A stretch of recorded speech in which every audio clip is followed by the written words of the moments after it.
집단 상담의 장점, 단점을 쓰시오. 자, 그렇다면 장점부터 볼게요. 장점은 이렇게 하는 거죠. 성수사학효경. 저는 성숙도, 수용성, 사회성, 학습성, 효율성, 경제성을 이렇게 외웠습니다. 장점의 좋은 점이죠. 성숙도가 높다, 수용성이 좋다, 사회성이 높다, 학습성이 좋다, 효율성이 좋다, 경제성이 높다. 자, 단점이 되는 것은 바로 이겁니다. 개인 문제가 충분히 다뤄지지 않는다는 점, 비밀 유지가 어려울 수 있다는 점, 개개인의 개성이 상실된 채 상담이 이루어질 수 있다는 점, 상담이 모두 개인을 만족시킬 수 없다는 점. 그래서 개비, 개만이요. 자, 이렇게 해서 장점과 단점을 알아두시면 될 것 같아요. 오늘도 직업상담사 2급 정리, 목동에서 합격의 기운을 드려요. 자, 최저임금제의 긍정적인 효과 6가지. 노동자의 최저임금 수준을 보장함으로써 노동자의 최저생활을 보장하여 생활 안정을 높인다. 노동자의 생활 수준이 향상되어 노동력의 질적 상승을 높인다. 공정한 경쟁을 촉진하여 기업의 경영 합리화를 촉진시킨다. 저임금으로 인한 노사관계가 개선된다. 임금 격차가 완화되어 계층별 소득 분배를 개선한다. 노사관계가 개선되어 산업평화를 유지한다. 산업구조의 고도화에 기여한다. 이렇게 저는 7가지 적었는데 문제에 따라서 그거 해당하는 것만큼 적어주시면 됩니다. 자, 오늘도 직업상담사 2급 정리, 목동에서 합격의 기운을 드려요. 불안 감소 기법은 지금 여기서 3가지가 있는데 홍수법, 주장훈련, 체계적 둔갑법, 홍주체 이렇게 외웠거든요. 불안을 한꺼번에 노출시키는 거죠. 홍수처럼 밀려오는 거예요. 주장훈련은 자기의 불안을 역제지하기 위한 방법으로 불안의 감정을 계속 표현해서 주장하는 거예요. 체계적 둔감법은 근육 이완 훈련, 그러니까 위계 목록 작성 같은 걸 해서 불안을 둔감화시키는 거죠.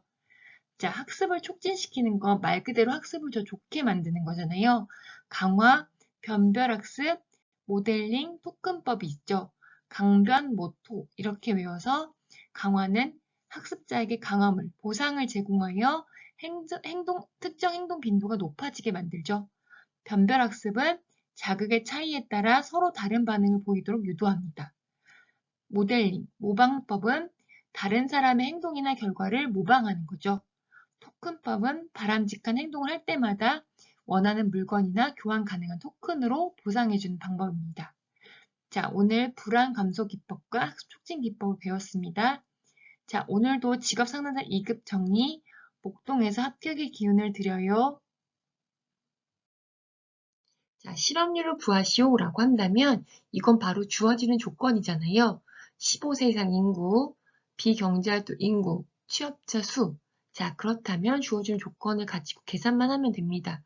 실업률을 구하는 공식은 당연히 알고 있어야 되죠. 이거는 꼭 외워두세요. 실업률은 경제활동 인구분의 실업자, 그 다음에 곱하기 100을 하는 거죠. 곱하기 100을 잊어버리시면 안 됩니다. 왜냐하면 이건 퍼센트로 구하는 문제니까요. 자, 그렇다면 여기 주어진 조건 가지고 문제를 구할 수 있습니다. 첫 번째 단계에 자, 15세 이상 인구 알려줬잖아요. 그렇다면 경제활동 인구와 비경제활동 인구 2가지를 더하면 됩니다. 그럼 알려준 값에 그렇죠. 경제활동 인구를 x로 놓고 14,716,000명을 비경제활동 인구로 넣으면 구할 수 있죠. 그럼 x값이 나옵니다. 자, 그렇다면 실업자 수는 그렇죠. 이거는 경제활동 인구에서 취업자 수를 빼면 되는 거니까 이렇게 11,021,000명이 나오는 거죠. 그렇다면 실업률 구할 수 있겠네요. 경제활동 인구분의 실업자니까 그렇죠. 여기에다가 21270,000명에 1121,000명 곱하기 100을 하면 값이 나오죠. 5.2703. 이렇게 나오는데 당연히 뒤에는 소수점 2자짜리까지만 만들면 되니까 5.27%이다 라고 적으면 됩니다. 자, 오늘은 간단하게 실업률을 구하시오만 했으니까 당연히 실업률은 경제활동 인구분의 실업자 곱하기 100이다라는 것을 잘 기억하면 됩니다. 자, 직업 상담사 2급 정리, 목동에서 합격의 기운을 드려요. 볼게요. 자, 비수요 부족 실업의 대표적 세 가지. 마찰적 실업, 구조적 실업, 계절적 실업이 있죠. 마구개요.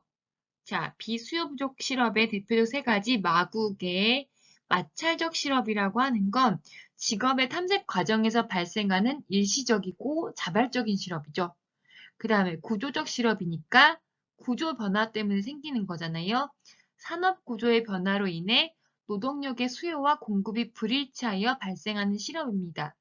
그 다음 계절적 실업은 계절에 따른 영향을 미치는 실업이니까 계절에 따른 노동 수요 감소로 건설이나 농업이나 관광 같은 것에서 발생하는 실업을 이야기하는 거죠. 비수요 부족 대표적인 실업 세 가지 잘 알아두세요. 마구개, 직업 상담사 2급 정리, 목동에서 합격의 기운을 드려요. 자, 크리트의 포괄적 직업 상담의 상담 과정은 진단 단계, 명료화 단계, 그 다음에 문제 해결 단계 이렇게 3단계로 나눠졌거든요. 진단, 명료화, 문제 해결 단계. 자, 그렇다면 진명문 이렇게 해서 외웠는데 진단 단계는 말 그대로 파악하는 거잖아요. 문제를 진단하는 거. 상담자는 내담자의 문제를 파악하기 위해 관련 자료를 모으고 수집합니다. 자, 명료화 단계는 해석 단계입니다. 그러니까 상담자와 내담자가 협력하여 의사결정 과정을 방해하는 태도와 행동을 확인하며 대안을 탐색하는 단계이죠.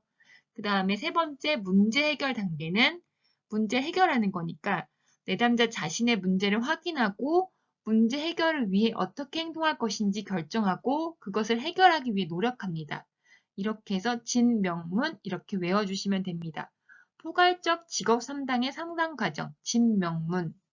자, 오늘도 직업 상담사 2급 정리, 목동에서 합격의 기운을 드려요.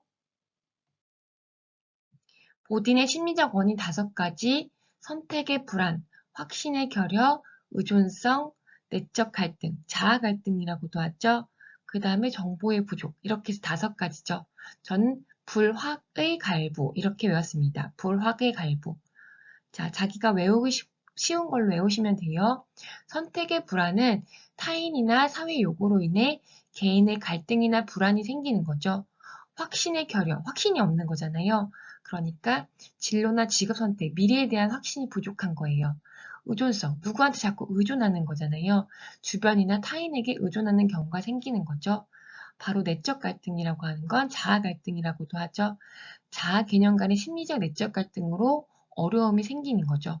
정보의 부족, 주변의 정보가 부족한 경우니까 진로에 관한 정보를 받지 못하여 정보 부족으로 직업 선택에 어려움이 생기는 거죠. 자, 오늘도 직업 상담사 2급 정리, 목동에서 합격의 기운을 드려요. 기혼 여성의 경제활동에 영향을 미치는 요인 6가지, 실질 임금률, 배우자의 임금 수준, 교육 수준, 자녀의 수와 연령, 파트타임 형성, 전반적인 실업률 등이 있죠. 그래서 저는 실배, 교자, 파전 이렇게 외웠습니다. 기혼 여성과 관련된 내용이니까 실배, 교자, 먹는 걸로 교자, 그 다음 파전 이렇게 해서 외운 거죠. 실질 임금률이라고 하는 건 혼인에 따른 격려 단절 때문에 낮은 실질 임금률을 가지게 되잖아요. 그러니까 실질 임금률을 생각하시고 배우자의 임금 수준, 높은 수준인지 낮은 수준인지에 따라서 경제활동에 영향을 미치게 되죠. 그 다음에 얼마만큼 배웠는지 교육 수준도 당연히 중요한 영향을 주고요.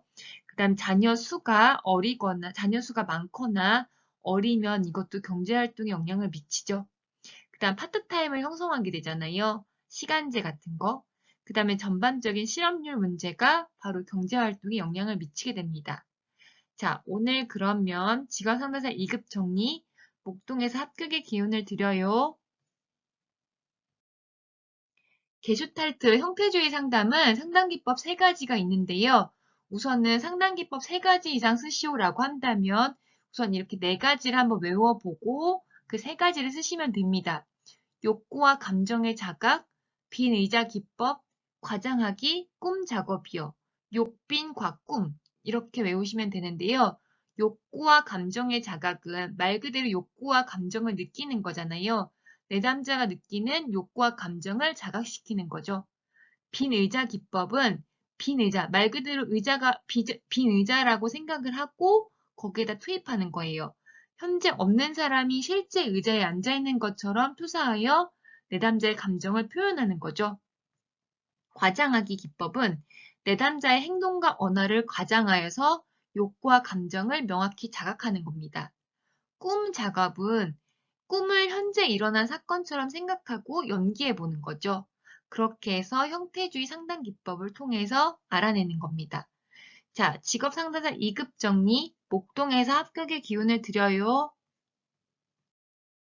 산업, 산업활동, 산업분류의 정의와 범위에 대해서 알아보겠습니다. 산업. 자, 말 그대로 산업이라고 하는 건 그 유사한 성질을 가지는 산업활동을 생산 단위 집합끼리 모아놓은 거죠. 걔네들의 생산 단위에서 집합을 이야기합니다.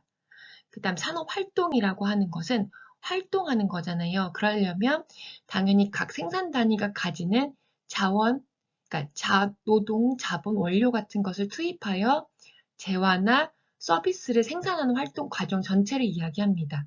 일단 범위로 따진다면 산업활동의 범위는 영리적이거나 비영리적 활동이 모두 포함돼야 되죠.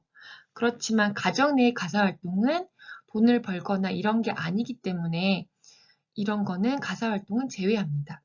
그 다음 산업 분류로 따진다면 생산 단위가 주로 수행하고 있는 산업활동을 유사성에 따라 유형화한 것이죠. 유사성에 따라 유형화한 것은 산업 분류라고 합니다. 자, 오늘도 직업상담사 2급 정리, 목동에서 합격의 기운을 드려요. 직무 분석 방법 중 최초 분석법 5가지는 여러 가지가 있지만 여러분 여기에서 5가지, 3가지 이렇게 쓰라고 얘기가 많이 나오거든요. 그렇다면 관찰법, 면접법, 체험법, 설문지법, 중요사건기록법 이런 정도로 지금 추려놨거든요. 관면, 체설중 이렇게 해서 외워주시면 됩니다. 관찰법은 말 그대로 직무활동하는 걸 관찰하는 거예요. 그러니까 현장에서 직무 수행자의 직무활동을 관찰하여 내용을 파악하게 되는 거죠. 면접법은 면접을 직접 보는 건데 그 내용을 물어보는 거예요. 직무에서 오랜 경험이나 지식을 가진 직무 담당자의 면접을 통해 직무를 분석하는 거고요. 체험법은 직접 체험해 보는 거죠. 직무활동을 통해 체험해보고 직무 분석 정보를 얻는 방법입니다. 그 다음 설문지법은 설문지를 돌려서 내용을 기술하게 하고 정보를 얻게 하는 방법이죠. 그 다음 중요사건기록법은 말 그대로 여러 가지 사건이 있잖아요. 직무를 그러니까 성공한 경우나 실패한 경우도 있는데 이때 자료와 정보를 수집하여 사건을 알아내어 지식이나 기술, 정보 같은 걸 얻는 방법이죠. 자, 그렇게 해서 관면, 체설중, 최초 분석법 5가지를 외워두시면 됩니다. 오늘도 목동에서 합격의 기운을 드려요. 자, 민첩성이라고 하는 건 개인과 환경이 상호작용하는 성격이잖아요. 민첩성, 역량, 리듬, 지구력에서 민첩성은 말 그대로 빠르게 하는 거잖아요. 그렇다면 과제를 얼마나 일찍, 빠르게 완성하는 정도의 관계를 얘기합니다. 바로 정확성보다는 속도를 중시하는 거죠. 빠르게. 자, 그 다음 역량이라고 하는 건 근로자들의 평균 활동 수준이에요. 얼마나 그걸 갖고 있는지 수준 활동이요. 자, 그 다음 리듬은 활동에 대한 다양성이죠. 이렇게 리듬을 타는 것처럼 다양성을 이야기합니다. 그 다음 지구력이라고 하는 건 말 그대로 오랫동안 하는 거니까 다양한 활동 수준의 기간을 의미하는 거죠. 자, 오늘도 이렇게 해서 직업상담사 2급 정리, 목동에서 합격의 기운을 드려요. 크롬볼츠가 제시한 진로 선택에 영향을 주는 요인 4가지는요. 유전적 요인과 특별한 능력, 환경적 조건과 사건, 학습 경험, 과제 접근 기술 이렇게 두죠.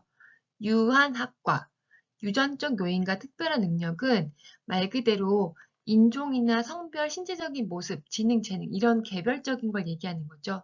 유전적인 요인이나 자기가 가지고 있는 진로 기회를 제어하는 특질이요. 그다음 2번째, 환경적 조건과 사건은 환경에 따른 이야기니까 분명히 환경적 조건이나 그 특정한 사건, 자기만 갖고 있는 게 개인의 진로에 영향을 미치게 되는 거죠. 내가 배웠던 경험이나 어떤 일어났던 사건 같은 이벤트요. 자, 그 다음 세 번째는 학습 경험입니다. 얼마나 그 내용에 대해서 학습하고 배웠는지를 얘기하는 거니까 과거 학습한 경험이 현재나 미래의 직업의 결정에 영향을 미치게 되는 거죠. 그 다음 과제 접근 기술은 개인이 환경을 이해하고 대처하면서 미래를 예견하는 능력을 의미합니다. 어떻게 과제에 접근하고 대처하는지 그 능력을 이해하는 거죠. 그렇게 해서 유한, 확과 이렇게 외워두시면 됩니다. 자, 오늘도 목동에서 합격의 기운을 드립니다. 중거 타당도 계수가 영향을 미치는 요인 세 가지는요. 표지 모차, 중거 측정치의 타당도, 중거 측정치의 신뢰도입니다. 표, 준 이렇게 해서 저는 표타신으로 외웠거든요. 왜냐하면 표지 모차와 타당도, 신뢰도가 기억이 나야 되니까요. 표타신 이렇게 외워주세요. 자, 그렇다면 표지모차라고 하는 건 우리 공부할 때도 알았었죠. 모집단 조사를 위한 표집 과정에서 데이터 수집의 오차입니다. 표집하는 과정의 오차이죠. 그 다음에 준거 측정치의 타당도는 준거 측정치가 해당 준거에 얼마나 잘 반영되는지 보는 그런 타당도예요. 그러니까 검사가 검사의 준거 타당도에 영향을 미치는 것이겠죠.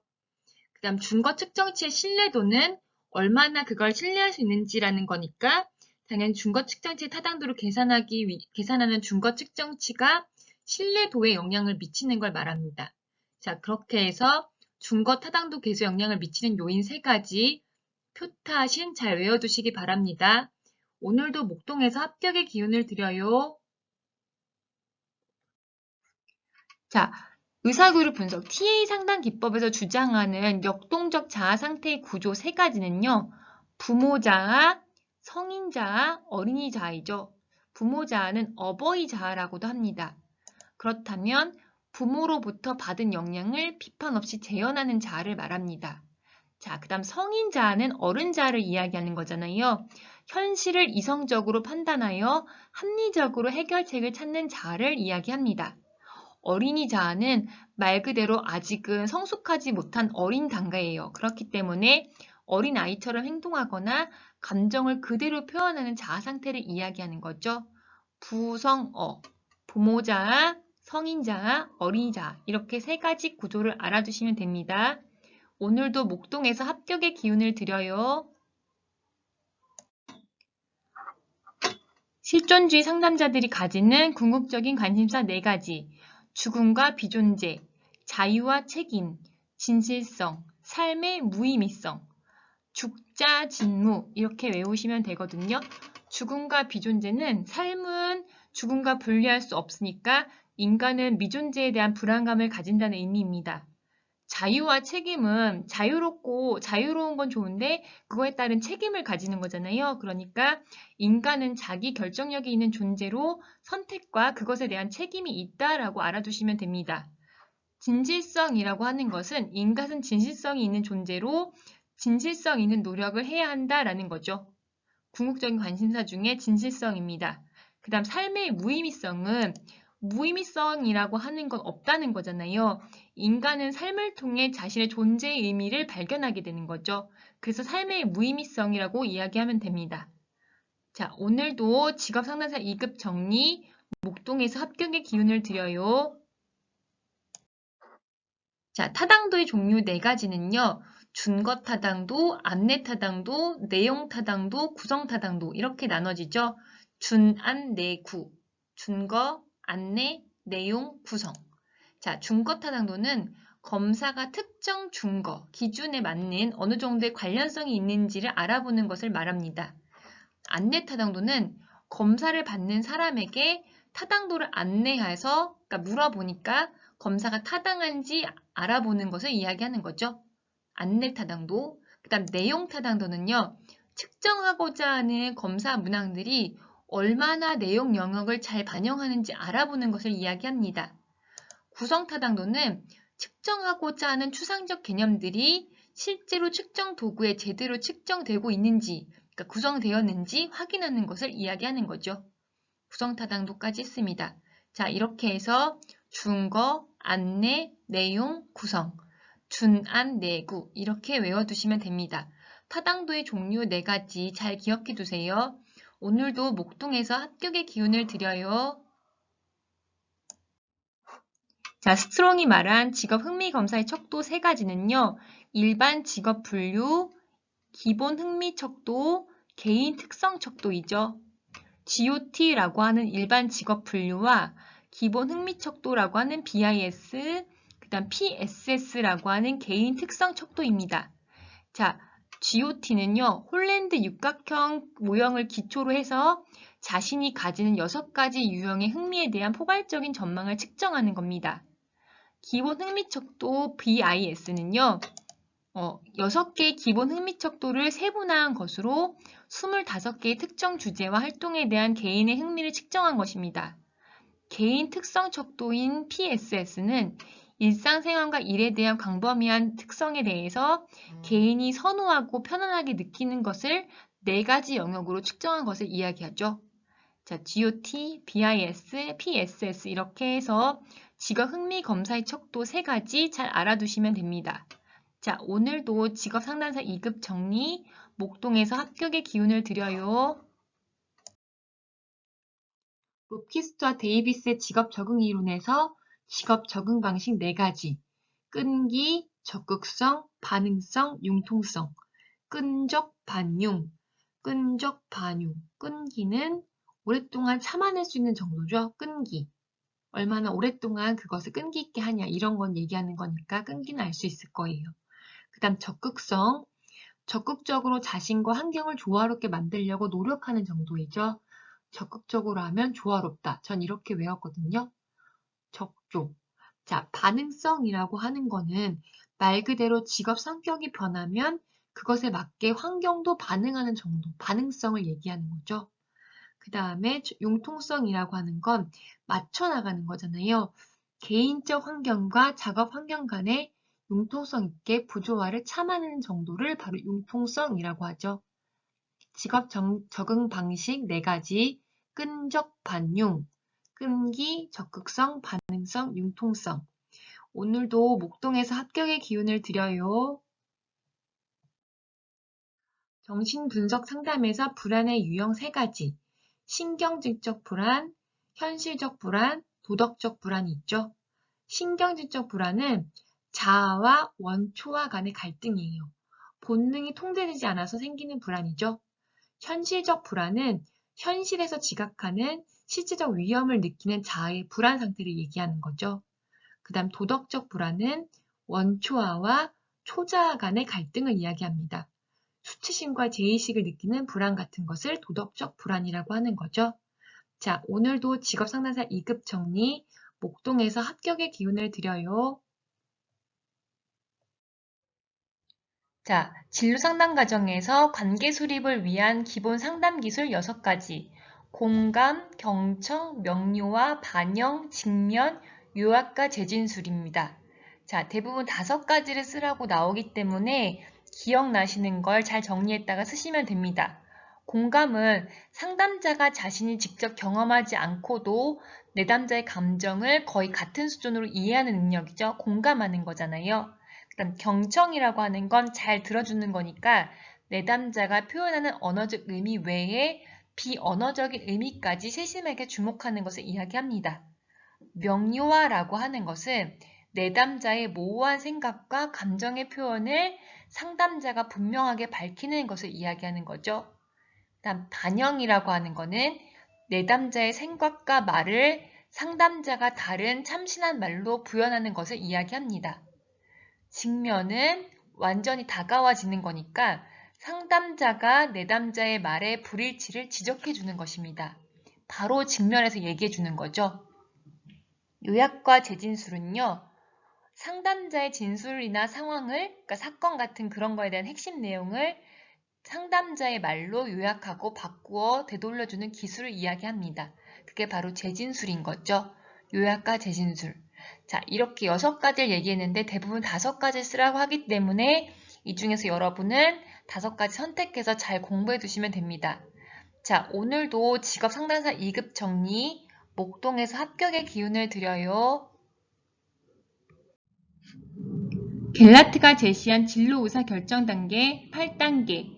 첫 번째, 목표 설정, 정보 수집. 세 번째, 대안 열거. 네 번째, 대안 결과 예측. 다섯 번째, 대안 실현 가능성 예측. 여섯 번째, 가치 평가. 일곱 번째, 의사 결정. 여덟 번째, 평가 및 재투입입니다. 만약 이렇게 순서대로 8단계를 쓰라고 하면 이렇게 쓰면 되거나 아니면 네모칸에 빈칸을 주거든요. 그런 식으로 작성하면 돼요. 그런데 혹시라도 내용을 쓰라고 한다면 그 부분을 알아야겠죠. 목표 설정은 자신의 가치관, 열망 같은 것을 고려해서 어떤 목표를 달성하고 싶은지 명확히 정의하는 것입니다. 정보를 수집하는 거는 말 그대로 정보를 모으는 거잖아요. 직업의 특성, 요구되는 역량 등을 조사하고 비교하여 가능한 선택지를 확장시킵니다. 대안을 열거하는 것은 정보를 수집한 다음에 가능한 직업의 대안을 열거하는 거죠. 그 다음 대안의 결과를 예측합니다.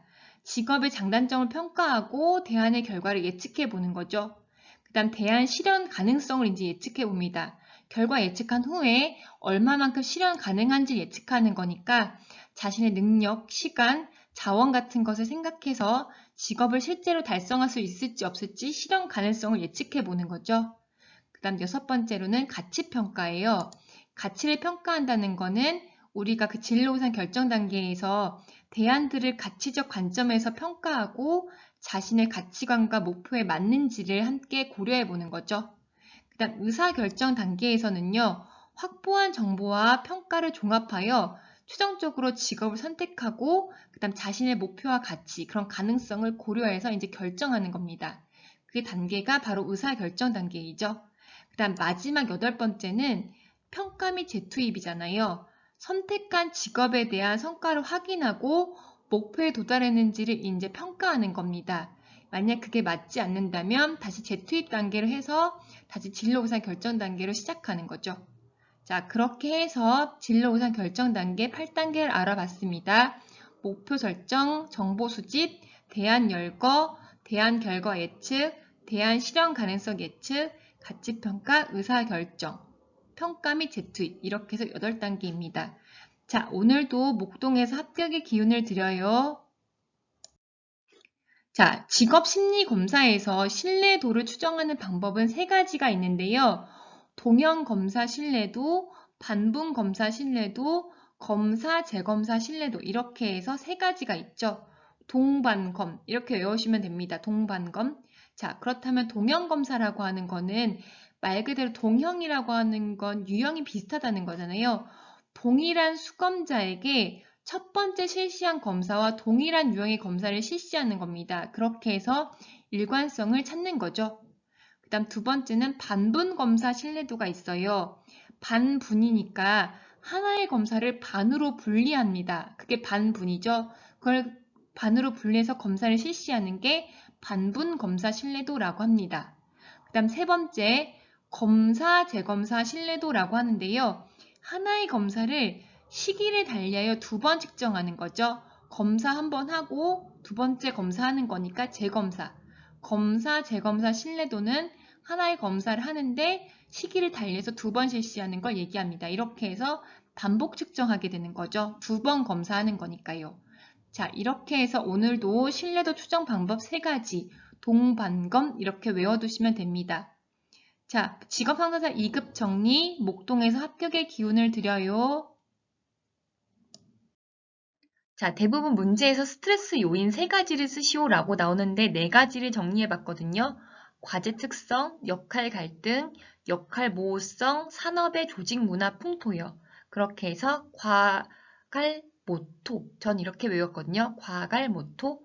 자, 과제 특성은 직무 처리가 너무 단조롭거나 아니면 너무 많으면 발생하죠.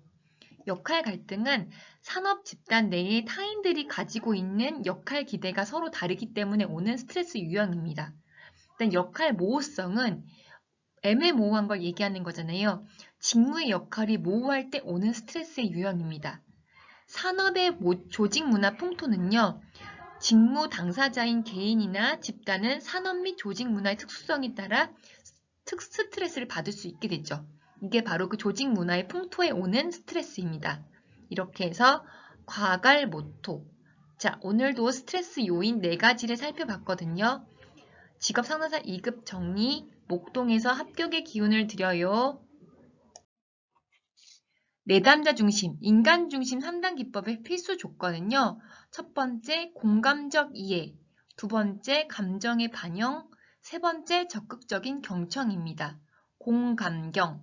자, 공감적 이해라고 하는 것은 상담자는 내담자의 마음속으로 들어가 내담자로 하여금 자신의 감정을 경험하고 내부의 불일치를 인식하도록 돕는 거죠. 그다음 감정의 반영이라고 하는 건 감정을 그대로 거울처럼 반영하는 거잖아요. 치료자의 마음에 비춰진 내담자의 내면 세계에 대해서 이해하는 바를 전달하는 게 바로 감정의 반영입니다. 그다음 세 번째 적극적인 경청은 말 그대로 경청이라고 하는 건 다른 사람의 내용을 이해하고 들어주는 거잖아요. 내담자에 대한 진정한 관심과 공감으로 적극적인 경청을 나타냅니다. 자, 그렇게 해서 공감경. 자, 이렇게 외워두세요. 인간중심 상담의 필수 기법 3가지. 공감경. 자, 오늘도 목동에서 합격의 기운을 드려요. 긴즈버그의 진로 발달 3단계. 환상기, 잠정기, 현실기. 이거 객관식에서도 많이 나왔던 문제잖아요. 환잠현. 자, 그렇다면 환상기라고 하는 건 6회에서 11세에 나타나는 건데요. 자신의 능력, 현실 요건은 고려하지 않고 자신의 욕구에 따라 직업을 선택하려고 하는 거죠. 바로 초기 단계는 놀이 중심으로 했다가 후기 단계로 갈수록 일의 중심으로 발전하는 겁니다. 잠정기는 11에서 18세인데요. 그렇다면 이거는 중요한 거죠. 잠정기를 쓰시오라고 한다면 흥미 단계, 능력 단계, 가치 단계, 전환 단계로 나눠줍니다. 흥능, 가전. 자, 그렇다면 흥미 단계는 말 그대로 재미를 찾는 거잖아요. 흥미와 취미에 따라 직업을 선택하려고 하는 게 바로 흥미 단계입니다. 그 다음 능력 단계는 그렇죠. 흥미를 느낀 이제 그 분야를 찾았으면 이제 그 자신이 진짜 능력을 지녔는지 시험해 보려고 합니다. 이제 세 번째는 가치 단계인데요. 가치 단계는 자신의 가치관에 부합하는지를 이제 평가하기 시작하는 거죠. 그다음 마지막에 잠정기에서 전환 단계예요. 전환 단계는 내적 요인을 바로 현실적 요인으로 전환하려고 하는 거죠. 그래서 전환 단계라고 합니다. 그 다음에 마지막으로 현실기가 있는데요. 현실기는 18에서 20대 초반에 일어나는 거죠. 그렇다면 탐구특, 탐색 단계, 구체화 단계, 특수화 단계로 나눌 수 있습니다. 탐색 단계는 말 그대로 찾는 거니까 직업 탐색과 그 탐색에 필요한 경험, 교육 등을 탐색하는 거죠. 그다음 구체 단계는 이제 더 자세하게 내용을 구체화시키는 거니까 직업 목표를 구체화시키는 단계입니다. 현실기에서 특수화 단계, 바로 정교화 단계라고 하는 것은 자신의 진로 결정의 계획을 세우고 고도화시키고 세분화된 의사결정을 형성하는 게 바로 특수화 단계입니다. 자, 이렇게 해서 환잠현 이렇게 외워주시면 됩니다. 진로 발달 3단계를 쓰시오라고 하거나 환상기의 내용을 쓰시오, 잠정기의 내용을 쓰시오, 현실기의 내용을 쓰시오 이렇게 나올 수도 있거든요.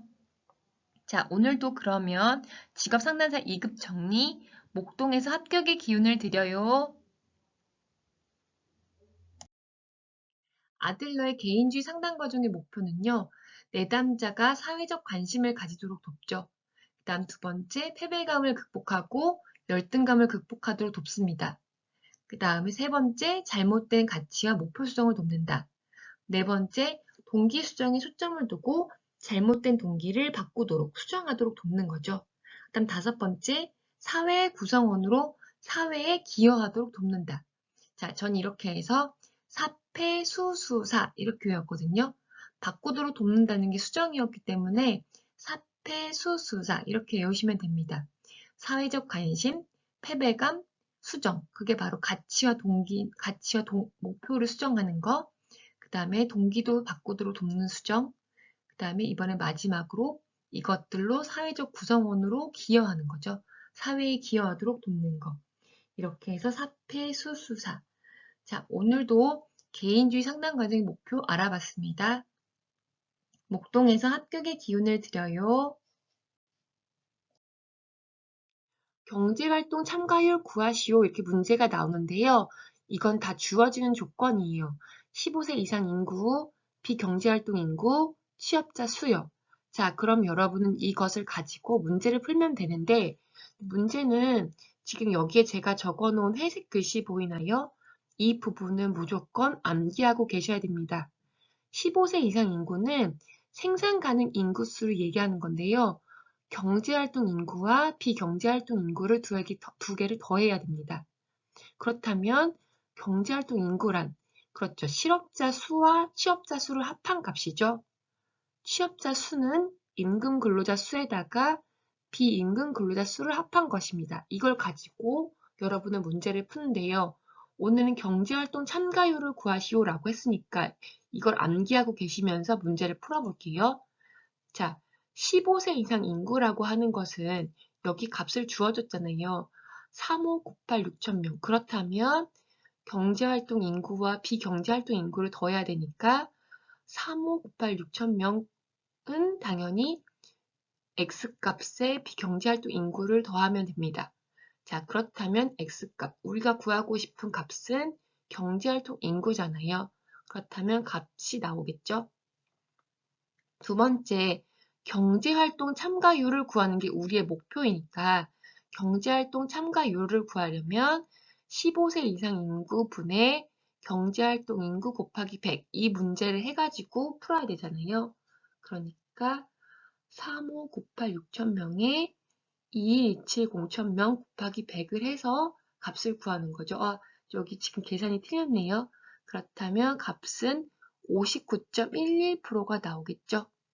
자, 여러분 여기 부분은 참고해서 여기 5.27이 아니라 59.11%로 경제활동 참가율을 구하시면 됩니다.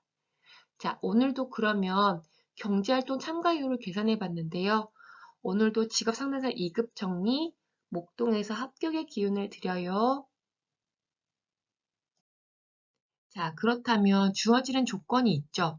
실업률, 임금 근로자 수를 구하시오라고 한다면 당연히 15세 이상 인구와 비경제활동 인구, 취업자 수를 줍니다. 자, 이 주어진 값에서 여러분은 취업자 수 21,148,000명만 주기도 하는데 이렇게 여기 뒤에 보면 자영업자 수와 무급가족 봉사자 수를 주기도 해요. 이걸 가지고 문제를 푸는 건데 자영업자 수와 비임금 근로자 수를 합쳐서 우리는 자영업자 수와 무급가족 봉사자를 합쳐서 우리는 비임금 근로자 수라고 하잖아요. 비임금 근로자 수가 자영업자랑 무급가족 봉사자를 더해야 된다는 값을 알고 계셔야 합니다. 자, 그렇다면 지난번에 배운 대로 실업률을 구하는 방법을 알아야겠죠. 실업률은 경제활동 인구분의 실업자 수, 그래서 곱하기 100을 하면 나오는 거였잖아요. 그러니까 15세 이상 인구와 경제활동 인구, 비경제활동 인구를 더해서 당연히 15세 이상 인구의 값을 구할 수가 있습니다. 경제활동 인구를 그럼 X값으로 놓고 그런 값이 나오겠죠. 자, 그렇다면 실업자 수는 경제활동 인구에서 취업자 수를 빼면 되는 거니까 21,277명에서 21,148,000명이 되는 거예요. 그렇다면 1,132,000명이 되겠죠. 자, 그렇다면 실업률을 구할 수 있을 겁니다. 자, 그렇다면 여기에서 실업률을 구했는데 여러분이 지금 구하려고 하는 것은 실업률만 구하면 되는 게 아니잖아요. 분명 임금 근로자 수도 구하라고 했거든요. 자, 그렇다면 같이 볼게요. 임금 근로자 수는 아까 말한 것처럼 취업자 수에서 자영업자 수를 빼고 무가족 봉사자 수도 빼면 나옵니다. 자영업자 수랑 무급가족 봉사자 수를 더하면 비임금 근로자 수이니까 그걸로 계산해서 문제를 풀면 돼요. 그렇다면 취업자 수 21,148,000명에서 그렇죠. 비임금 근로자 수는 5,645,000명이고 그 다음에 1,584,000명을 빼면 됩니다. 자, 그렇다면 임금 근로자 수는 값이 나오는 거잖아요. 그렇게 해서 실업률과 임금 근로자 수를 구하시면 됩니다. 자, 오늘도 직업 상담사 2급 정리, 목동에서 합격의 기운을 드려요. 자, 지난 시간에 이어서 경제활동 참가율 구하는 거, 실업률 구하는 거 이렇게 따로따로 했었잖아요. 이번에 다 같이 나오면 경제활동 참가율 구하는 거, 고용률 구하는 거, 실업률 구하는 계산 문제를 한번 같이 볼게요. 여기 보면 조건이 조금 달라졌어요. 총 인구수, 15세 이상 인구수, 취업자 수, 실업자 수, 정규직을 희망하는 단시간 근로자. 자, 이렇게 나와 있는데 어떤 걸 가지고 문제를 푸냐면 경제활동 참가율은 당연히 말 그대로 우리가 알고 있는 조건을 줘야 되잖아요. 15세 이상 인구분의 경제활동 인구 곱하기 100을 하면 됩니다. 그렇다면 여기 보시면 15세 이상 인구 400,000명, 그 다음에 경제활동 인구수는 어떻게 구하는 거였죠? 그렇죠. 취업자 수랑 실업자 수를 더해가지고 220, 이걸 가지고 구해야 되는 거죠. 그렇다면 경제활동 인구분의, 15세 이상 인구분의 경제활동 인구 곱하기 100을 하는 거니까 400분의 220 곱하기 100 해가지고 55%가 나올 수 있는 거죠. 자, 1000명은 다 나누기로 떨어지는 거니까 그냥 삭제하고 이건 떼고 할게요. 그렇다면 55%입니다. 자, 이번에 만약 고용률을 구하라고 한다면 그렇죠. 지난 시간에 배운 것처럼 15세 이상 인구분의 취업자 수를 해서 곱하기 100을 하면 됩니다. 그렇다면 400분의 200을 하는 거니까 거기에 곱하기 100 하면 50%가 나오는 거죠. 계산 문제 몇 개 안 되니까 대부분 다 15세 이상 인구분의 이렇게 해서 곱하기 100을 하는 거거든요. 어떤 부분이냐에 따라서 여러분이 계산하는 방법을 알아두시면 됩니다.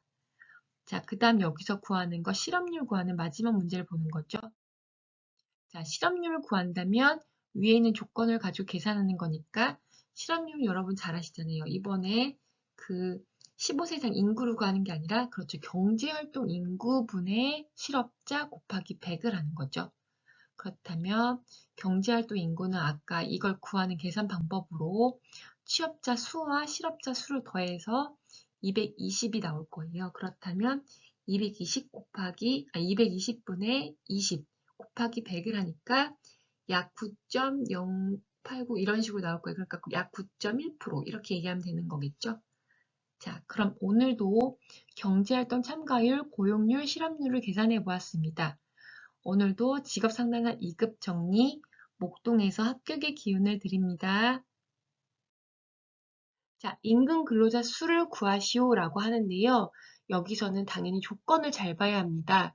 15세 이상 인구, 비경제활동 인구수, 취업자 수 이렇게 조건을 주는데 여러분이 잘 보셔야 될 것은 바로 취업자 수에 있는 여기 가로 안에 들어있는 내용이죠. 시험 문제 보면 이렇게 자영업자 수나 무급가족 봉사자 수를 알려줍니다. 자, 이걸 가지고 임금 근로자 수를 구하는 건데요. 자, 우리가 취업자 수 구하는 건 배웠잖아요. 임금 근로자 수에다가 비임금 근로자 수를 더하면 됩니다. 그렇다면 비임금 근로자 수는 무엇인가 이걸 알아야 되는 거죠. 바로 자영업자와 무급가족 종사자를 더한 값이 바로 비임금 근로자 수가 되는 거예요. 여러 가지 조건값에서 여러분은 자영업자 수와 무급가족 종사자를 더해서 비임금 근로자 수를 계산하시면 됩니다. 자, 그렇다면 취업자 수는 알려준 값이잖아요. 2014 8,000명의 그렇죠. 임금 근로자 수랑 비임금 근로자 수를 더해야지만 나오는 거니까 비임금 근로자 수는 아까 뭐라고 했나요? 그렇죠. 자영업자와 무급가족 종사자를 더한 값이니까 7329 이렇게 나오는 거잖아요. 그렇다면 여러분은 임금 근로자 수를 계산할 수가 있습니다. 그렇게 해서 임금 근로자는 바로 상용 근로자와 임시 근로자, 일용 근로자를 더한 값이다라는 걸 알고 계셔야 이 문제를 풀 수 있는 겁니다. 자, 그러면 오늘도 직업 상담사 2급 정리, 목동에서 합격의 기운을 드려요. 자, 실업률, 임금 근로자 수, 경제활동 참가율을 구하는 것입니다. 자, 그렇다면 주어진 조건의 값을 보고 문제를 풀어야 되는데요. 먼저 실업률부터 구해볼게요. 이 조건 값으로는 실업률 당연히 구할 수 있죠. 왜냐하면 비경제활동 인구와 15세 이상 인구 값을 줬잖아요. 자, 그렇다면 실업률은 그렇죠. 15세 이상 인구라는 것은 경제활동 인구와 비경제활동 인구이니까 15세 이상 인구에다가 맞아요. 비경제활동 인구를 빼면 되겠죠? 그렇다면 값이 나옵니다. 21,270. 자, 그렇다면 실업자 수라고 하는 것은 경제활동 인구에서 취업자 수를 빼는 거니까 그렇죠. 21,270에서 어떻게 하면 되나요? 그렇죠. 취업자 수를 뺀다면 취업자 수를 뺀다면 실업자 수가 나오는 거죠. 1121. 자, 그렇다면 여러분 실업률이라고 하는 거는 아까 말한 것처럼 경제활동 인구분의 실업자 곱하기 100이잖아요. 그러니까 값은 약 5.27 정도가 나오겠죠. 문제에 주어지는 값을 보고 반올림을 하시면 됩니다. 자, 이번에는 그러면 임금 근로자 수를 구해볼게요. 임금 근로자 수라고 하는 것은 바로 취업자 수에서 비임금 근로자 수를 빼는 거였잖아요. 그렇다면 비임금 근로자 수는 자영업자 수와 무급가족 종사자 수였잖아요. 그렇다면 이거는 값을 보면 주어지는 값을 보고 그것에 대입하시기만 하면 됩니다. 자, 그렇다면 취업자 수는 2014 9,000명이었으니까 비임금 근로자 수는 얼마였죠? 그렇죠. 자영업자 수와 무급가족 종사자 수를 더한 값이잖아요. 그러니까 20149에서 이 두 개를 더한 값을 빼게 된다면 12819 9,000명이 나오게 됩니다. 이렇게 해서 임금 근로자 수를 구하시면 돼요. 자, 이번에는 경제활동 참가율을 구하면 되죠. 자, 이제 다 구했네요. 경제활동 참가율이라고 하는 건 15세 이상 인구분의 경제활동 인구 곱하기 100을 하면 되는 거니까 그렇죠. 15세 이상 인구는 주어진 값인 35986에서 21270 35986분의 21270 곱하기 100을 하면 되는 거죠.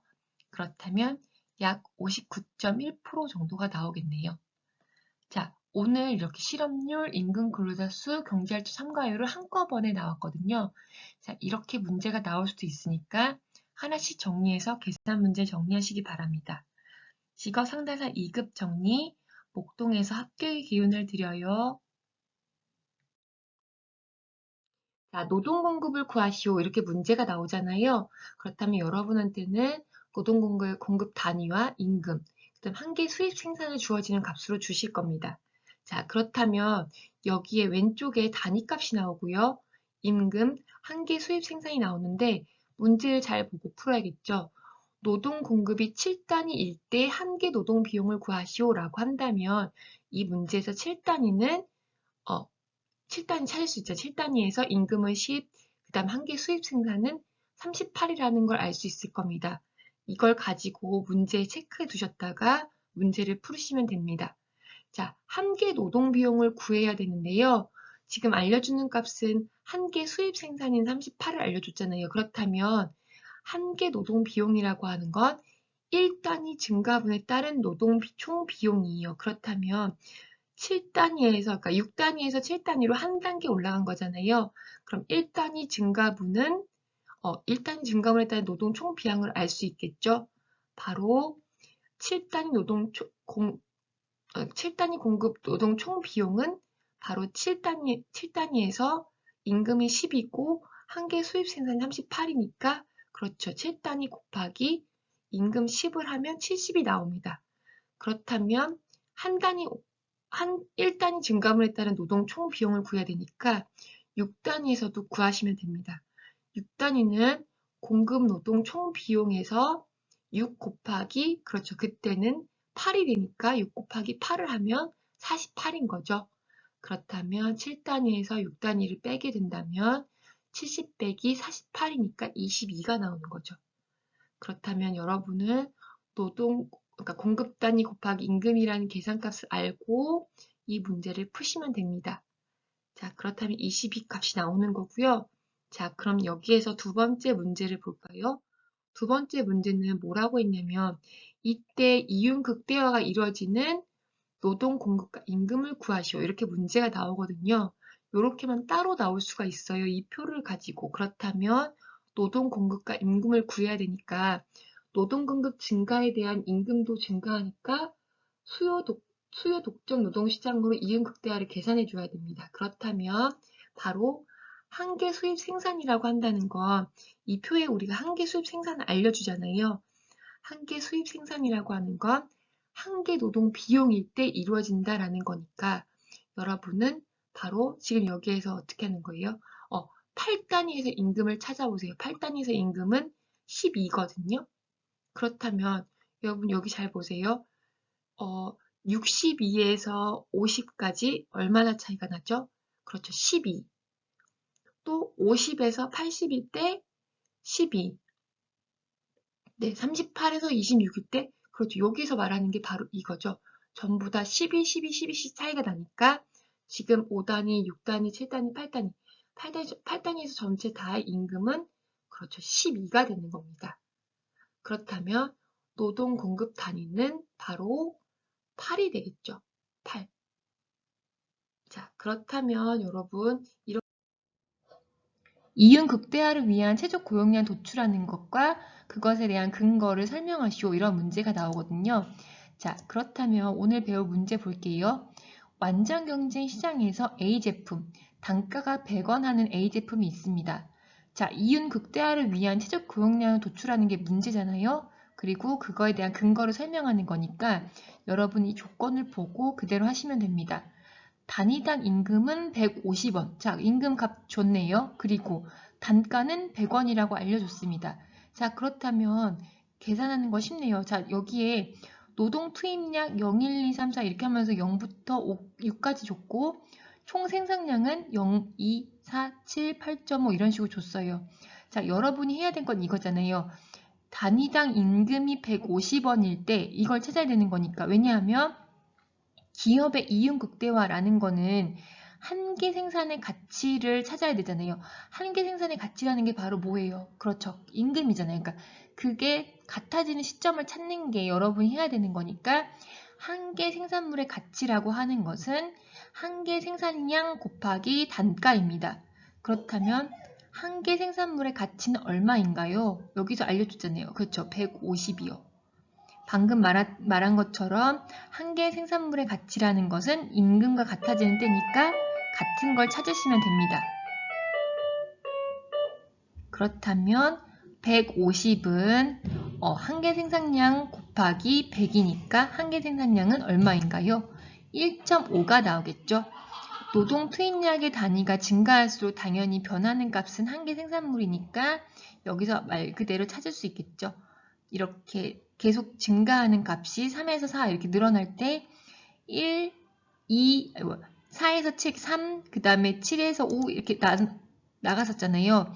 0에서 1일 땐 이만큼, 2에서 4에선 이만큼, 4에서 7일 땐 3만큼, 7에서 8.5일 때는 그렇죠. 1.5 여기 찾았네요. 자, 그렇다면 4일 때를 찾는 거니까 4는 총 생산량이 8.5가 답인 거잖아요. 그렇다면 여기서 얘기하는 거는 최적 고용량은 바로 4단위이겠죠. 노동 투입량이 4인 거. 최적 고용량은 4단위이다. 이렇게 찾으면 되는 거죠. 자, 오늘도 그럼 직업 상담사 2급 정리 목동에서 합격의 기운을 드립니다. 자, 노동의 평균 생산량을 도출하는 건데요. 자, 문제에서 이런 게 나오죠. 근로자 수랑 하루 생산량을 나타낸 것이다 라고 하면서 제품의 가격과 시간당 임금을 알려줍니다. 자, 그렇다면 여러분은 이 표를 보고 계산하는 거기 때문에 근로자 수 다 줬고 시간당 생산량을 줬으니까 이거 가지고 문제를 푸는데 당연히 평균 생산량을 구하려면 공식은 알고 있어야 됩니다.